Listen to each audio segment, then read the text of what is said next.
So I saw Ad Astra, the movie, the Brad Pitt movie, the other day, and it haunted me for all the wrong reasons. I didn't like it. I thought it failed, regrettably. I mean, I applaud filmmakers and all the work that goes into making these films. I've been involved in some of my own, so I'm reluctant to criticise another, but there was enough for me to voice my concerns. So this channel is just focused on storytelling, so I'm going to share why it failed for me on a storytelling level, even though it was much loved by some critics. I found it super frustrating. I have to say I like Brad Pitt's work and his choices, and I think he gave a perfectly good performance, sound performance, but this relates to the storytelling aspects that distracted me and frustrated me. Now, I'm assuming you've seen the film. I will not go into the story in too much detail. I'll give you a simple summary. So in the near future, possibly sometime in the 21st century, the solar system is being struck by mysterious power surges threatening all human life on Earth. Space Command, known as Spacecom, thinks the power surges are coming from a spacecraft from a failed mission to Neptune that departed 30 years earlier. That failed mission, the Lemur Project, was led by Clifford McBride, who was played by Tommy Lee Jones, and Spacecom think he's gone rogue, hence the surges. The Spacecom recruit then his son, played by Brad Pitt, Roy McBride, to send a message to the Lemur Project in the hope that he can talk his father around. In short, this is a film as a father-son story. Brad Pitt has daddy issues. His father left when he was a younger man, a teenager perhaps, and Brad has been told that his father, Tommy Lee Jones, McBride Sr., had died 16 years earlier. Anyway, Brad Pitt gets sidelined by Spacecom, and in his frustration, he hijacks a ship to Neptune to have it out with his father and destroy the Lemur Project spacecraft and save the solar system. So for the case of this presentation, I've tried to break down my criticism into three areas. Firstly, world building, universe building, and the logic, the internal logic of the universe. Secondly, plot holes and needless scenes. And thirdly, character and theme. So my main complaint is really that almost in every scene there is a question over the world building, mainly related to the technology. The film is set in the near future, at least 50 years, maybe 100 plus years, but the technology is rubbish. They can build massive bases on the moon and on Mars, yet their technology dates almost back to the 1970s. So firstly, the main objective, which is a plot hole and also world building problem, is that Brad Pitt, McBride Jr., had to go to Mars to send a voice message to Neptune. Now this drove me nuts. It's only a scripted voice message. Now it can't be transmitted directly from Earth to Neptune because of the surges, but why can't it be recorded on Earth and whizzed directly to Mars on a memory stick, on a probe to Mars? Why does Brad Pitt have to go in person from Earth to the moon to Mars to record a voice message? Doesn't artificial intelligence, AI, exist in the future? Couldn't AI impersonate his voice? Even today we have very effective AI voices. Why does Brad Pitt have to travel 34 million miles to record a voice message? Okay, so secondly, they get to the moon. Now, why do they have to go on a commercial rocket? They say it's not to arouse suspicion, but you would expect there would be secret ways to get to the moon. It's the most important mission of all time, and there's no military transport. A quick note on the rocket technology, it doesn't seem to have changed since the 1970s. Massive rockets are used to launch directly to the moon and to land on its surface. These rockets seem to carry only about 20 passengers at any one time, but the moon base itself is huge and heaving with tourists, many of them children. Wouldn't there be a more efficient transport system running between the Earth and the moon? Perhaps shuttles moving between hubs orbiting both the Earth and the moon? It just all seemed very dated. And about this war, so this was possibly quite interesting, but it wasn't explained at all. How can there be pirates on the moon? I mean, to survive on the moon, that you would need a massive infrastructure. How can there be conflict? Is it another country? Is it China? Is it Russia? Any earthbound superpower would crush a pirate enterprise by crushing its source on Earth, or crushing its supply lines from Earth to the moon, or, if not that, crushing it on the moon. So what are the pirates doing? It posed so many questions, but none were answered at all. I mean, I liked the moon buggy chase on the moon, but what were they stealing? Or what were they raiding? There was nothing on the buggy. And if the pirates are shooting dead Spacecom military personnel, they would be blasted to Kingdom Come, surely by the goodies, Spacecom. It was just weak. So this war conflict wasn't explained, it wasn't expanded. It needed a logic. There was no internal logic there. And as a side comment, the moon rovers themselves, are they still using moon rovers based on the 1970s moon rovers, 100 or 200 years in the future? Wouldn't they have some kind of helicopter or jump ships or drones that could move people around the moon? It drove me nuts.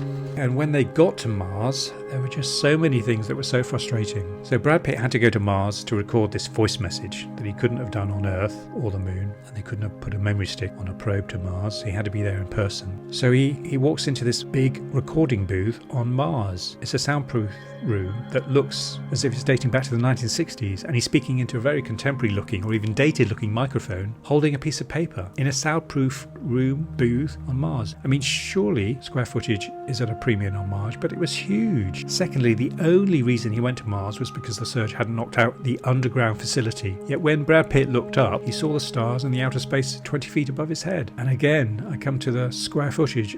It should be at a premium, surely, on Mars, but there were huge corridors, empty corridors that full of concrete. It just wasn't believable, and it drove me nuts. So having sent a few messages to Neptune, and one was received, we don't know what it was, and he wasn't told the answer, he decides to hijack a rocket to Neptune. So what does he do? He gets a lift from one other person, the director of the Mars station, to an access point to an underground lake. So he swims in his suit through an underground lake. He's then able to climb up the launch pad to this massive rocket that's flying to Neptune, past the engines and get into the rocket. Again, I didn't believe it. Where are the refueling hangars, the maintenance people, the maintenance robots preparing a ship for a trip to Neptune? Where's the security on a ship heading out to a planet on the edge of the solar system?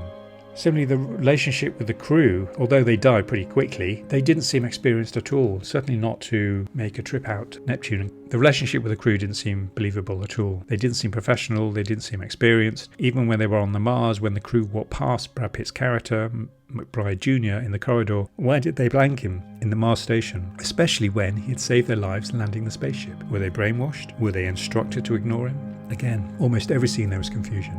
Okay, so McBride Jr., Brad, arrives at Neptune. He parks his spacecraft above the rings, then uses a small craft to reach the Lima Project spacecraft, where his father, Tommy Lee Jones, McBride Sr., is supposed to be hiding. But Brad cannot dock the small craft. The only way back to his spacecraft is this small craft, but he just lets it drift away. What is his plan to return? How is he intending to return to his own spaceship and return to Earth? Why can't he use a rope or a tether to tie the craft, moor it to the space station when he enters in order to conduct his business? He uses a similar tether, to tether himself to his father on the way out. So again, why? He enters the Lima Project spacecraft. He comes across the floating dead bodies of the crew killed in the mutiny, or so-called mutiny, by his father, Tommy Lee Jones, as McBride Sr. Now, does this mean Tommy Lee Jones is mad? Or is there a reason why the bodies can't be disposed of? Have they been floating around the station for 16 years? But no, it appears that Tommy Lee Jones, McBride Sr., isn't mad, and he does have the means, a spacesuit, to bury them in space, as it has been shown in earlier scenes of the film. Okay, so moving on to Brad Pitt's character, McBride Jr., he starts the film working on the antenna as a maintenance technician. But we somehow learn that he's also this super special astronaut with all sorts of skills, but he ends up landing a rocket manually on Mars when the electronics fail. And then he can hijack a rocket and take it all the way to Neptune. That's a little bit odd. But then what's his inner journey? The whole film is about Brad Pitt's, McBride Jr.'s daddy issues, but it doesn't really go anywhere. He is constantly reflective. There needs to be some change. It either has to be some lightness that moves to darkness or some darkness that moves to lightness, but it's all the same. It's very monotone. And surely he has become accustomed to his father's death after it was 16 years earlier and after an absence of 29 years. And if he's such a calm, strong, accomplished, brilliant astronaut, then he should be able to manage the loss of his father after all that time. Tommy Lee Jones's character. So when Brad arrives at Neptune and manages to change his father's position from staying at Neptune to returning to Earth in what seems to be an instant, how is he convinced by his son, a son that he never cared for, to return to Earth? They suit up very quickly and they exit the space station. Then suddenly McBride Sr. changes his mind and for no reason wants to be let go. Why doesn't he get back into the station or not get out at all? He had 30 years to acquaint himself to life on that Lima Project station. So why the sudden change?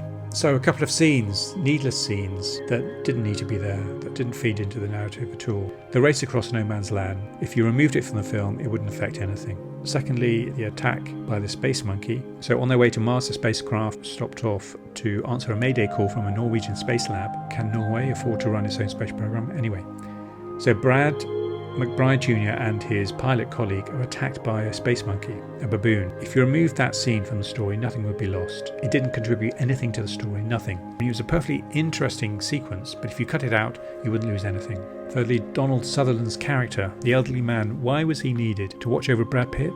To monitor him? Why not send a younger man to escort Brad Pitt? Brad is only going to Mars to record a 30-second audio message, remember?